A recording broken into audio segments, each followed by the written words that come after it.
నిజంగా క్రైస్తవులకు ఏముండాలంట? క్రీస్తు ప్రేమను మనం కలిగి ఉండాలి. మనమందరం కూడా దేనివల్ల క్రీస్తుని తెలుసుకున్నాం? ఆయన మన కోసం చేసిన ప్రాణ త్యాగమును గుర్తు చేసుకున్నాం. అవునా? అసలు నేను ఎవరు? నా కోసం ఎందుకు ఆయన ప్రాణం పెట్టాలి? నా పాపాల కోసం ఏంటి ఆయన ప్రాణం పెట్టడం? నేను మంచిదాన్ని కాదే, నేను అన్యాయస్తునే కదా, నేను దుర్మార్గునే, దొంగనే, వ్యభిచారినే, త్రాగుబోతునే, అయినా నా కోసం ఆయన ప్రాణం పెట్టాడా?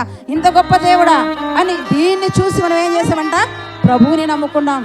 దేన్ని చూసి? శిలువ పైన ఆయన చేసిన త్యాగాన్ని చూసి మనం ప్రభుని నమ్ముకున్నామండి. అందుకే దీని వలన ఏమని తెలుసుకున్నామంట?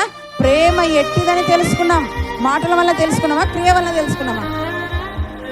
ఆయన చేసిన క్రియ వల్ల. దేవుడు లోకమును ఎంతో ప్రేమిస్తున్నాడు. ఒట్టి మాటలు చెప్పాడా? ఎంత ప్రేమించో ప్రభు అంటే, ఇదిగో నా ప్రాణాన్నే మీకోసం పెడుతున్నా. ఏమన్నాడు ఆయన? యోహాను సువార్త 3:16 ఏమంటాడంట? దేవుడు లోకమును ఎంతో ప్రేమించాడు. అదే మొదటి యోహాను 3:16 ఎంత ప్రేమించాడంట? ప్రాణం పెట్టేంతగా మనల్ని ప్రేమించాడు. మంచివారమా మనము?